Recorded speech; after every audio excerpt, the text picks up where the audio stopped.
va a coordinar este momento Carlos Martínez, pero por cuestiones de que estábamos charlando, Ruth Padilla va a empezar con su primera presentación. Pero Carlos, tenés la palabra. Muchas gracias, bienvenidos, bienvenidas. Acá tenemos el libro primero que fue publicado en 1972, aunque sabemos que la consulta fue 2 años antes, 1970. En sí, la historia de cómo fue publicado este libro es muy interesante. Fue publicado en España por Ediciones Evangélicas Europeas, por José Grau, que casi hacía su labor editorial en la clandestinidad y la persecución. Y este libro, dentro de todas las limitaciones de entonces, fue bastante bien distribuido por América Latina, porque muchas de nosotros pudimos conseguirlo en nuestro país, y a partir de ahí conocimos las propuestas hermenéuticas de la Fraternidad Teológica Latinoamericana. Inicialmente, estas propuestas, esbozos, ideas, críticas y demás. Y ya han pasado 50 años de la publicación de este libro. El protestantismo, cristianismo evangélico, latinoamericano es otro. De una minoría ha pasado a un crecimiento exponencial en muchos lugares y también a producciones de distinto tipo. Y estamos hoy aquí para conversar sobre, sí, lo que fue el origen de la Fraternidad Teológica Latinoamericana, la publicación de este libro, pero sobre ese mismo tema, ¿cuáles son los avances, las críticas, las evaluaciones, las tareas hermenéuticas a desarrollar o que se están desarrollando por muchos y muchas de ustedes? Y entonces en este primer conversatorio tenemos a Ruth Padilla, tenemos también a Rafael Pola y a Mariano Ávila. Y quiero dar la palabra a Ruth, no sin antes compartir una muy pequeña anécdota. En Sao Paulo, en Brasil, cuando se fue la consulta por los 45 años de la Fraternidad Teológica, sabiendo que iban a estar ahí presentes Samuel Escobar, René Padilla y Pedro Arana, me llevé mi libro y le pedí a cada uno de ellos que escribiera algo en el libro. Y esto fue lo que escribió René Padilla. Por la gracia de Dios, la historia de la Fraternidad Teológica Latinoamericana es en gran medida la historia de cómo los objetivos de la FTL, definidos en su reunión inaugural, tuvieron su cumplimiento. Este es un pequeño pensamiento que él escribió ahí, y entonces con esta frase, con esto que él escribió, damos la bienvenida a Ruth y agradecer que está aquí presente, y el tiempo es tuyo, Ruth. Muchas gracias y buenos días, buenas tardes a todas, a todos. Se preguntarán por qué tanto agradecimiento a mi presencia. Es que estoy con COVID, estoy bastante afectada y no sabía si iba a poder acompañarles o no hoy. Y a la luz de eso también un poco expresar mis disculpas. No tengo una presentación tan robusta como hubiera querido, porque estos últimos días han sido una nebulosa de fiebre y demás. Pero bueno, al tema. Titulé esta pequeña intervención "Las preposiciones que marcan la ruta". Sabrán lo que es una preposición y la función que cumple una preposición. Puede ser de causa, compañía, finalidad, lugar, modo. Quizá quienes, por lo menos yo todavía recuerdo mis días en la escuela primaria, cuando me enseñaron las preposiciones: a, ante, cabe, con, contra, de, va, da, da, da, ¿no? Una se las sabía de memoria, pero ¿Cuál es la función de una preposición? Una preposición vincula. Una preposición está entre conceptos y denota la relación entre esos elementos. Si es de causa, si es de finalidad, si es de dirección, si es de causa, de lugar, ¿no? De tiempo. Y en realidad creo de eso se trata el trabajo de la hermenéutica. Es de vincular realidades, perspectivas, comprensiones, experiencias para crear sentido e indicar propósito. Y bueno, como bien está enmarcada esta conversación, es pensando en aquella marca hace 50 años de este libro, que trataba la hermenéutica, pero tenemos que pensar ahora a la luz de aquello, de lo que se nos legó en ese libro, pero también en toda una trayectoria de la fraternidad teológica, dónde estamos hoy y hacia dónde nos dirigimos. Nuevamente hablamos de dirección, de hacia dónde nos dirigimos. Ahora, quería remarcar mis comentarios alrededor de estas preposiciones. Entonces, un compromiso clave es desde dónde se interpreta, desde dónde parte uno para el trabajo hermenéutico.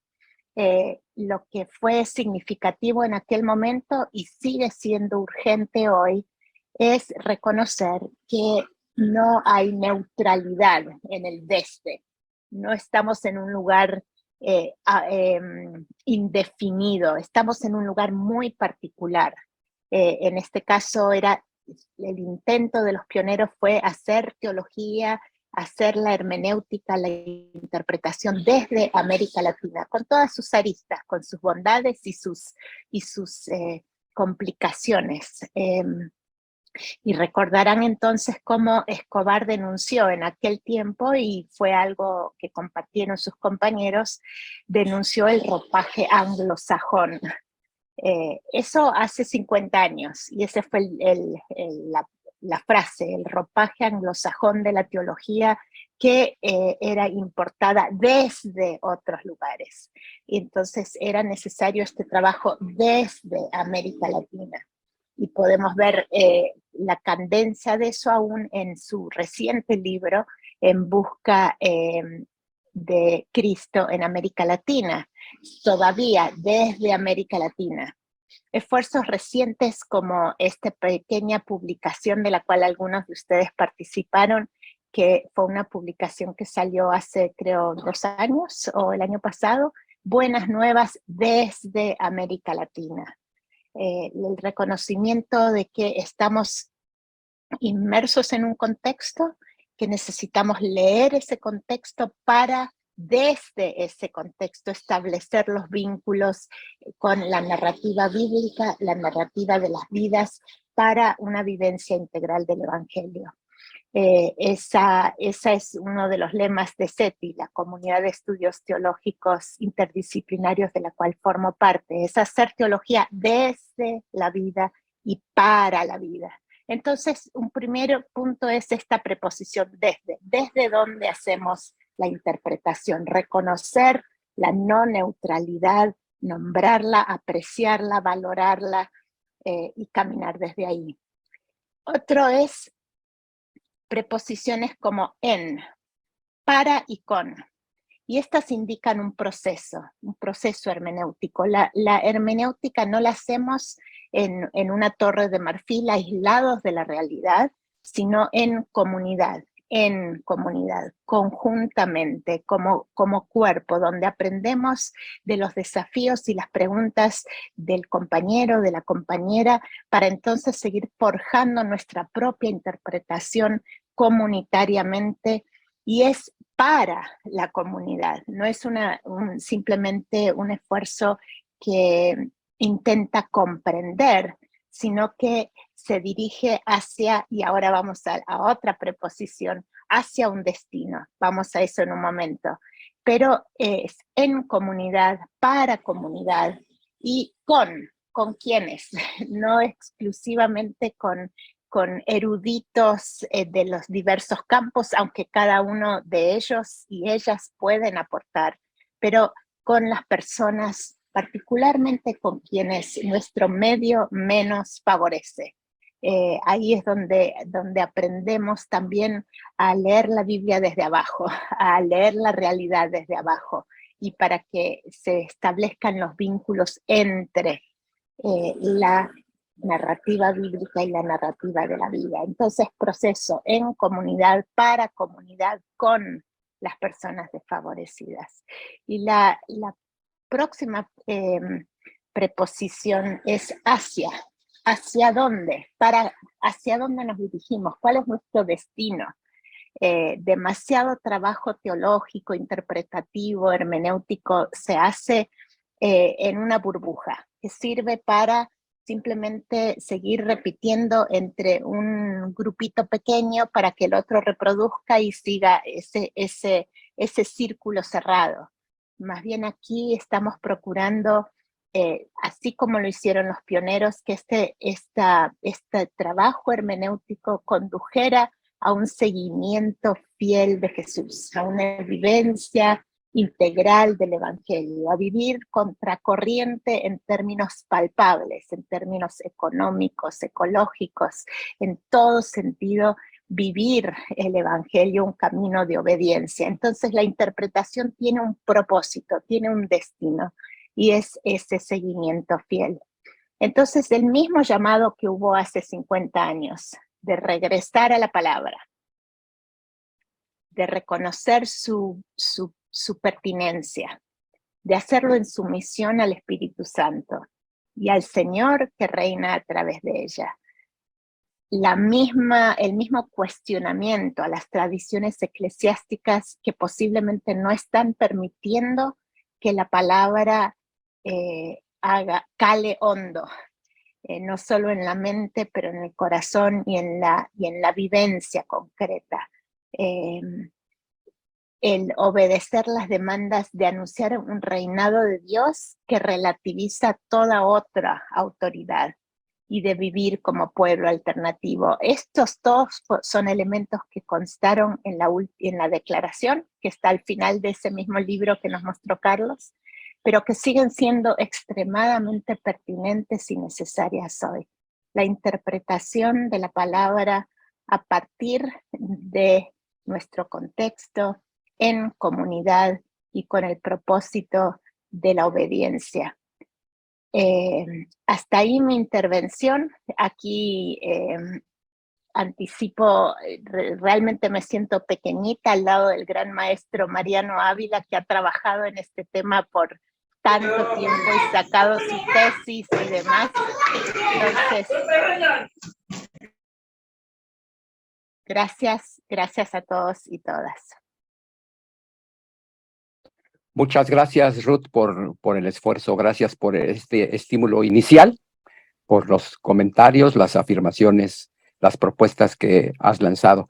Le comentamos a quienes están acá que pueden hacer sus observaciones o preguntas en el chat, ya que es por ahí donde vamos a dar al final de este conversatorio las preguntas a quienes están dándonos su exposición. Y bueno, ahora precisamente tiene el tiempo Mariano Ávila, muchos que lo conocemos, que le apreciamos, le queremos de mucho tiempo, su actividad pastoral, teológica, docente, como traductor, también tiene que ver mucho con cuestiones editoriales sobre ediciones de la Biblia y demás, y él hizo su tesis de doctorado sobre la hermenéutica de la fraternidad teológica latinoamericana. Y es un trabajo muy, muy ambicioso, muy, muy bueno, y que él seguramente algo de eso va a tocar ahí. Y no lo dije cuando estaba Ruth, ella se llevó menos tiempo del asignado, pero cada participante acá en el conversatorio tiene 13 minutos que se pueden extender a 12. Entonces yo cuando falten 2, voy a comentarles para que vayan concluyendo. Y pues, Mariano, bienvenido, muchísimas gracias. El tiempo es tuyo. Muchas gracias. Empiezo de inmediato. Un poquito de exégesis del libro que tuve que hacer en mi investigación hace ya más de 20 años y que fue muy bueno retomar todo esto. El debate contemporáneo sobre la Biblia, el libro, a partir de la consulta en Cochabamba, Bolivia, en 1970, y quisiera mencionar algunas cosas, el contexto de su aparición de este libro. En América Latina, como sabemos la mayoría de nosotras, la década de los 60s y 70s fueron días de cambio y efervescencia en el pensamiento social de América Latina y el Caribe. Surgen sociologías desde que empiezan a pensar la realidad lejos de las sociologías dominantes como las de los Chicago Boys, que fueron dominantes en el mundo universitario en nuestra América. En el mundo evangélico, en su mayoría, este sufre una colonización del pensamiento teológico conservador Made in USA, que en su dimensión política impone posiciones también conservadoras y reaccionarias en favor del imperio en turno. La naciente FTL estructura su postura entre dos extremos que desde su perspectiva son importantes, dos extremos teológicos. Por un lado, el fundamentalismo evangélico, dominado por esta mentalidad norteamericana o estadounidense, y las teologías de la liberación, particularmente con sus precursores de Izal. A menudo, al menos en estos capítulos del libro que vale la pena releer, se caricaturiza a los dos extremos, fundamentalismo y las teologías de la liberación, y uno siente que no se les hace justicia. La etiquetación que los mismos escritores de estos capítulos mencionan no falta cuando reaccionan contra quienes consideraron errados en su teología. De la misma manera, el marxismo es objeto de fuertes críticas, como las sociologías funcionalistas procedentes del norte del Río Bravo. El texto mismo, eso sería con respecto al contexto. Este libro da evidencia de tales realidades y busca romper el cordón umbilical para desarrollar una teología que sea fiel a la palabra de Dios. Este fue el lema dominante de la FTL, fiel a la palabra de Dios y pertinente a la situación latinoamericana. El libro en sí mismo intenta ser un grito de independencia.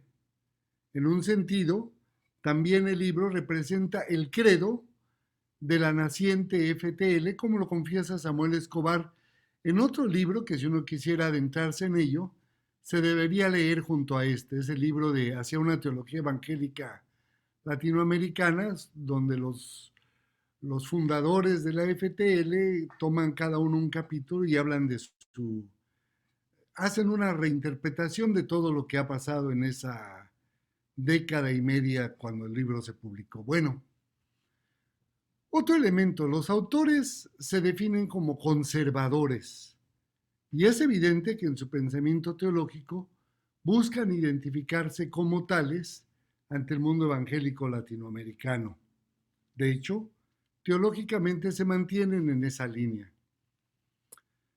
Los capítulos mismos son interesantísimos, tenía yo una narrativa, pero voy a resumirlo para dar el tiempo. Samuel Escobar, el primer capítulo que encontramos ahí, hace una crítica fuerte del ropaje anglosajón en el pensamiento, misiones, ética, etcétera, etcétera, del mundo evangélico. Escobar representa y articula su mensaje en esa nota como pensadores adultos, es parte del lenguaje que se usa. Han alcanzado la mayoría de edad y pueden pensar por sí mismos sin el ropaje anglosajón limitante y castrante. Su énfasis y propuesta en un sentido, de las pocas que hay en el libro, es en la urgente necesidad de elaborar una teología contextualizada e indígena, con una interpretación y apropiación también de la cultura iberoamericana y de una tarea consciente e intencionada de remover los ropajes anglosajones. Hace propuestas muy concretas en su capítulo para dicha labor.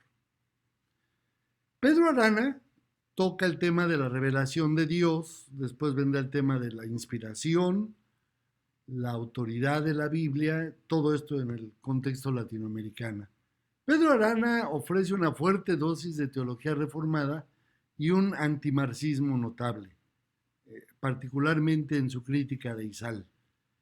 Desde la tradición presbiteriana y reformada, don Pedro ofrece una fuerte dosis de pensamiento reformado sobre la revelación. Reacciona con fuerza contra diversos acercamientos teológicos, fundamentalismo, liberalismo, existencialismo, marxismo, aunque entonces, al menos yo no encuentro una propuesta propiamente iberoamericana en su comprensión de la revelación. Ismael Amaya trata el capítulo sobre la inspiración de la Biblia.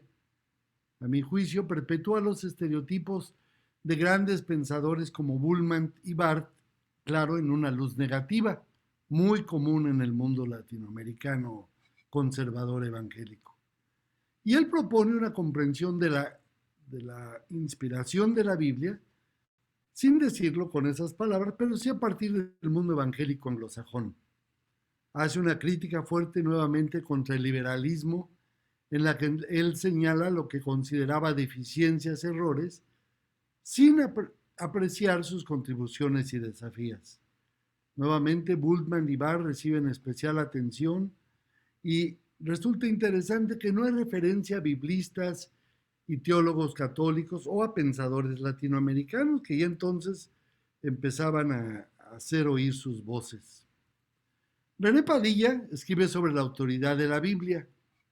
Interesantemente, se ubica lejos de las concepciones comunes de la inspiración, importadas del mundo anglosajón, y hace propuestas hermenéuticas y teológicas que en las décadas siguientes él habría de plasmar en su artículo seminal y programático en muchos sentidos, hacia una hermenéutica evangélica contextual. Es un artículo que compila muchas de las valiosas intuiciones de la hermenéutica filosófica en el contexto bíblico. Y en su eje fundamental, René incorpora el análisis de la realidad social, en este caso, claro, latinoamericana, como una herramienta indispensable para entender el texto bíblico. Esta es la gran contribución de René. Andrew Kirk, que escribe el último capítulo sobre la Biblia y su hermenéutica en América Latina, en este trabajo, junto con el de Padilla, habría de guiar la búsqueda de una alternativa hermenéutica en las décadas siguientes. Y debo decir, por 2 décadas por lo menos, el tema central, no exclusivo, pero central de la FTL, es alrededor de la hermenéutica de la Biblia.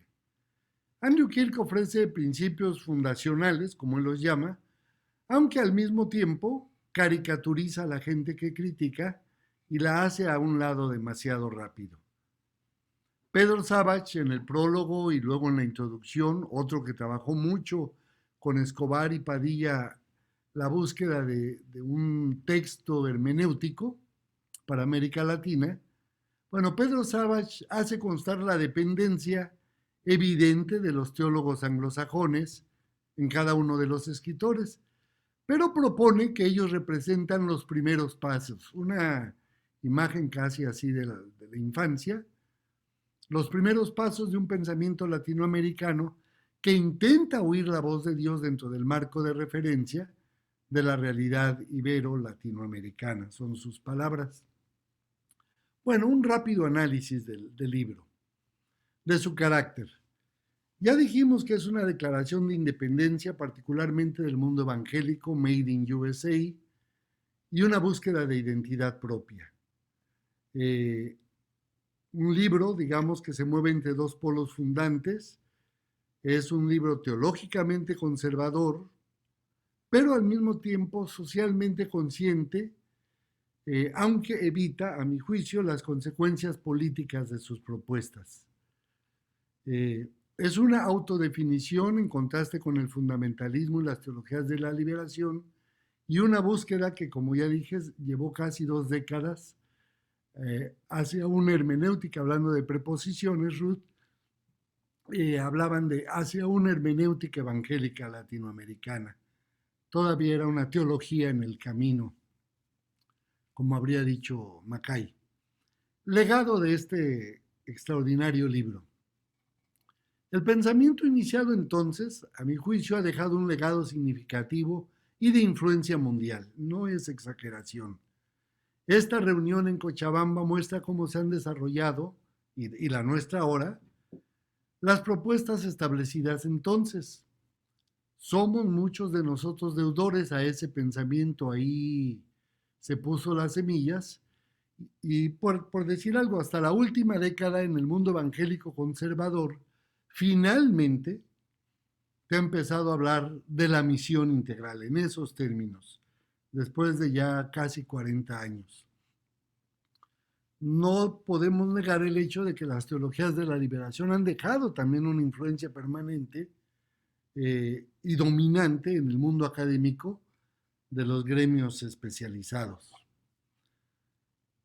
Algunas propuestas para nosotros al leer un libro así y leerlo o releerlo desde nuestra realidad actual.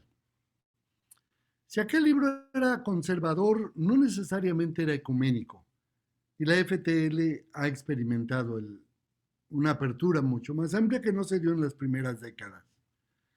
Me parece que en el análisis social desde el que vamos a hacer la lectura de América Latina y el Caribe, algo que se rechazó, si no explícitamente, se debe de retomar el análisis social a partir del rico andamiaje latinoamericano, que ya en aquella época era de enorme importancia y que hoy día podemos, en la búsqueda de una teología poscolonial, como se dice, de una hermenéutica, esto es fundamental. En un sentido, el proyecto de la FTL hermenéuticamente quedó inconcluso como una obra.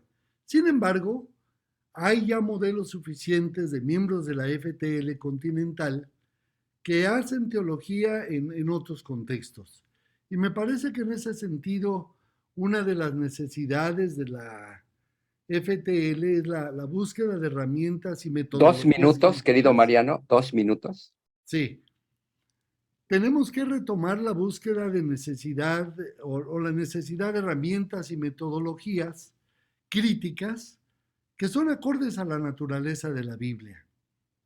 No debiéramos tener miedo, y ya mucha gente no lo tiene, como se tenía en un principio, pero me parece que es importante que, más allá del método gramático histórico que tiene enormes limitaciones, movernos a enriquecer nuestro acercamiento hermenéutico con muchas de las metodologías hoy, que ya he visto en el programa algunas de ellas anunciadas. La incorporación en el terreno de la hermenéutica de los grandes pensadores, los grandes teóricos de la hermenéutica, Ricoeur, Gadamer y muchos otros, que ya desde aquella época, gente como Severino Croato o Medrano Couch hicieron un trabajo excelente. Bueno, ya se dijo, toda hermenéutica está situada social y culturalmente, no existen interpretaciones objetivas y canónicas, y ahí tenemos que tomar esa humildad para recordar desde dónde hacemos nuestro trabajo. Hay enormes desafíos desde la participación política de los evangélicos, el sionismo evangélico, que es difícilmente sostenible, políticamente escandaloso y aliado actual del apartheid contra los palestinos, y los temas de siempre, la pobreza, la inmigración, las mujeres, los feminicidios en el caso de mi país, la comunidad LGBTQ y más, y la necesidad de un pensamiento robusto alrededor de la ecología son tareas pendientes que hoy necesitamos tomar. Muchas gracias. Gracias, Mariano, muchas gracias. Bueno, nuestro siguiente expositor es Rafael Pola. Él es pastor, es doctor en filosofía, y después de que Rafael tenga su exposición. Va a haber intercambio de opiniones, sugerencias, lo que sea, entre los tres expositores. El tiempo es para ti, mi querido Rafael. Muchas gracias, Carlos. Saludo para todos, muy cariñoso desde la ciudad, desde México, ahora en el sur de México. Bueno, yo continúo en la línea del pensamiento de los expositores anteriores, pero mi punto de partida podría ser un poquito diferente. Mi planteamiento es si a la vuelta de 50 años o 5 décadas, es oportuno preguntarnos si hace falta un cambio de giro o un cambio de marcha en la hermenéutica contextual de la fraternidad teológica. Esta pregunta nos encuentra auxilio para contestarla en lo que los fundadores se propusieron cuando inició este extraordinario proyecto, que era, en pocas palabras, acompañar a las iglesias latinoamericanas en el cumplimiento de la misión, como se ha señalado, con la autonomía de las juntas misioneras, en respuesta al contexto y reflexionando a partir del criterio teológico de la misión integral. Para cumplir con esta agenda o este proyecto o este propósito, encontraron en la hermenéutica contextual la mejor manera de interpretar el texto bíblico y, como bien señalaba Mariano, más allá del texto bíblico. Las publicaciones de la Fraternidad Teológica dan cuenta de los logros que se han obtenido respecto al proyecto de la hermenéutica evangélica en América Latina. Puedo mencionar los artículos mismos de Kirk, los trabajos ya mencionados de René Padilla. También es muy importante la labor de Juan Stam, los artículos sobre hermenéutica de Rolando Gutiérrez y, sin duda, esa labor sistemática de sistematización que realizó Mariano en su tesis doctoral. Si pasamos al terreno del ser, no solamente de lo que debiera ser, sino de lo que ha sido, para la FTL, la hermenéutica ha sido una ocupación permanente a lo largo de estas 5 décadas. Y hay algunos resultados muy obvios, muy evidentes. Puedo mencionar los 50 volúmenes de la colección FTL, un texto en particular que tuvo como título Ser, Hacer y Decir, con 10 relecturas de la Biblia a la luz del contexto y de la misión integral, y lo que se ha llamado la obra magna de René Padilla, el comentario bíblico contemporáneo. Este gran esfuerzo literario, editorial, de reflexión, creo que es un esfuerzo digno de reconocerse y, sin duda, digno de celebrarse. Creo que no había ejemplos, muchos ejemplos como esto en el mundo evangélico. Mi contribución se da desde mi área de interés de investigación, que es el área de hermenéutica, por lo que yo analicé con un poco de mayor detalle en el libro el artículo o el ensayo de Andrés Kirk, intitulado La Biblia y su hermenéutica en relación con la teología protestante en América Latina. Ya lo ha mencionado también Mariano. En este ensayo, Kirk hace un repaso y una evaluación crítica a algunas corrientes exegético-hermenéuticas de los años 60 que estaban vigentes, muy vivas, en el cono sur de la América Latina particularmente. Pero además de hacer una evaluación o análisis de estas corrientes hermenéuticas en boga, el texto de Kirk también adelanta una propuesta programática que él llama hacia una hermenéutica evangélica consciente para América Latina. También podemos observar la parte de la preposición en la propuesta de Kirk. No me propongo hacer un análisis detallado de este artículo, de este ensayo, pero el enunciado mismo de su propuesta nos da pie para hacernos algunas preguntas. Por lo menos me ha dado pie a hacerme algunas preguntas yo mismo. La expresión una hermenéutica, la expresión evangélica, y la parte final, elaborada para América Latina. Es decir, la singularidad de la hermenéutica, el adjetivo o el apellido de evangélico y el contexto, pero no solamente de reflexión, sino para como destinatario de la hermenéutica. Avanzando un poco más en el ensayo de Kirk, ya Mariano ha mencionado algunos de los contrincantes de los que él se ocupa en su ensayo. Los llamo contrincantes pensando en una arena o una mesa en donde hay una controversia. En primer lugar, la que él llama la hermenéutica clásica, en realidad se refiere a la hermenéutica histórico-gramatical. También pasa revista a lo que llama la nueva hermenéutica, el sensus plenior, la labor de Izal, evangelismo a fondo, José Míguez Bonino y Emilio Castro. En opinión de Kirk, ninguna de estas propuestas satisface el objetivo, una hermenéutica evangélica para América Latina.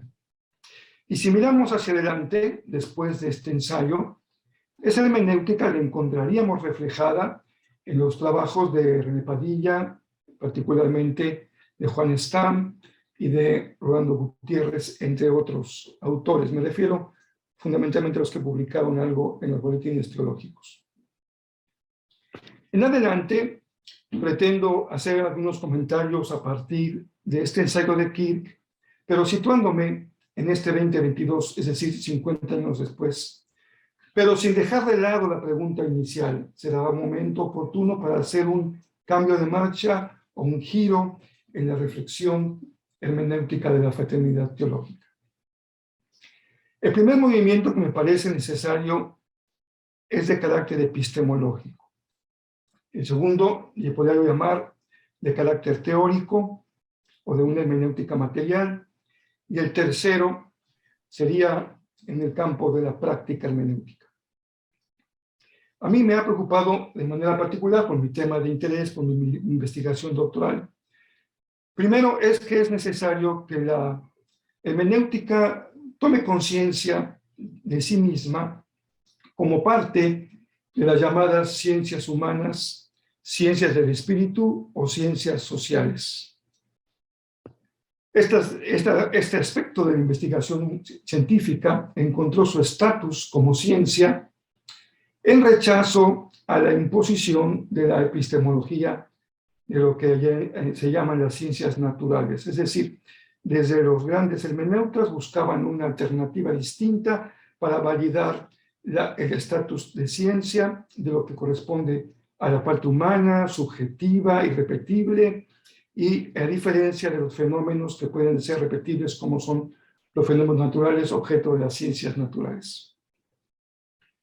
En este momento epistemológico, en el mundo continental, se dio justamente la reflexión hermenéutica, pero en el mundo anglosajón se dio lo que se llamó el giro lingüístico en filosofía.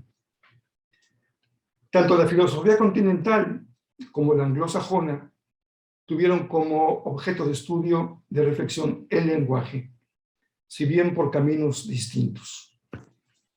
Este giro llevó a la hermenéutica de ser una labor propiamente filológica, de clarificar el sentido de un texto antiguo, a convertirse en lo que se ha llamado el paradigma de las ciencias del espíritu o de las ciencias sociales. No es este el espacio adecuado para entrar en estos detalles.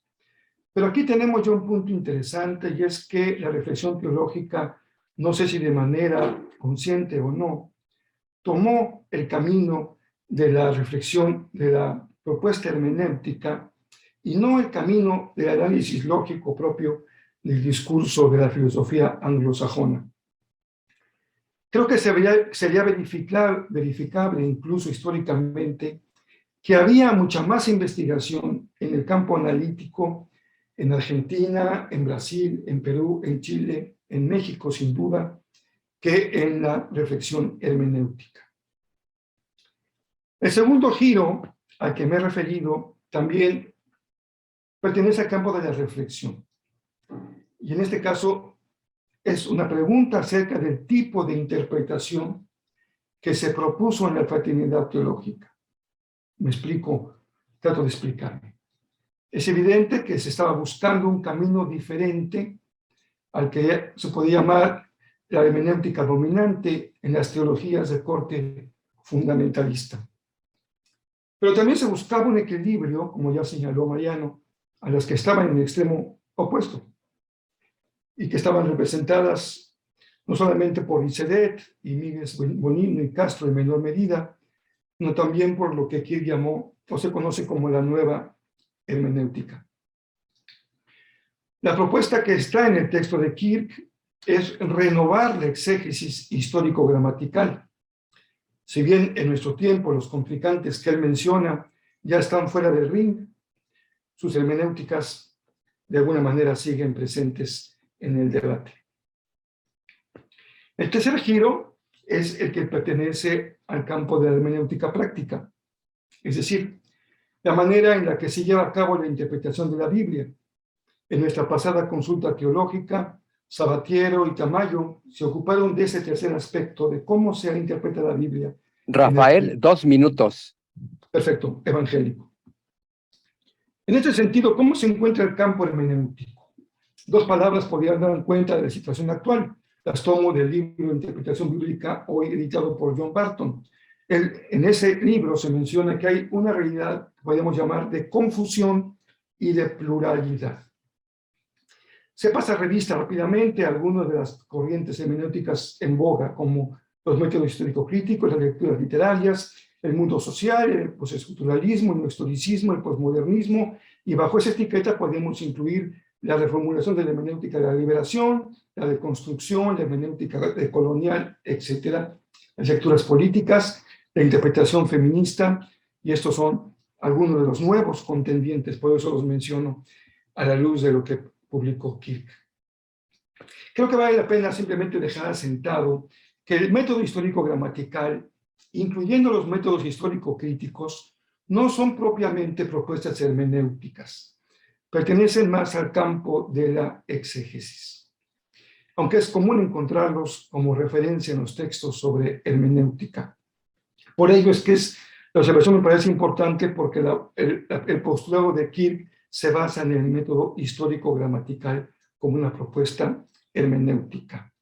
En fin, el campo hermenéutico sigue siendo la arena de lo que Ricoeur llamó el conflicto de las interpretaciones, allá en su libro publicado en el 69.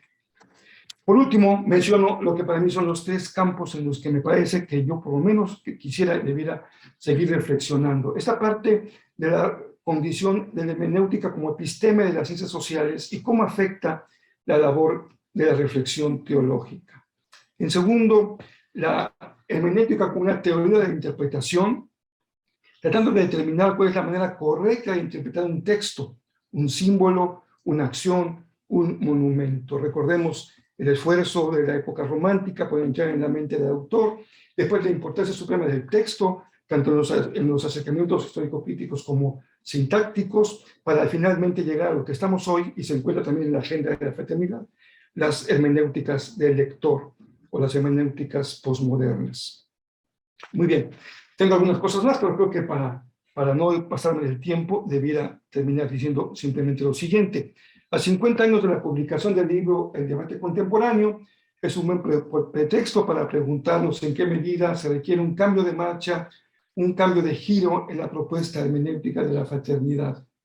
Su producción literaria es digna de reconocimiento, pero su influencia es mucho menor. Menos aún si levantamos la mirada hacia Centroamérica, México y el mundo hispano. No tiene que ver con el fracaso de la fraternidad, sino más bien con el acompañamiento de la misión de la Iglesia, su condición teológica actual como pueblo de Dios. Muchas gracias.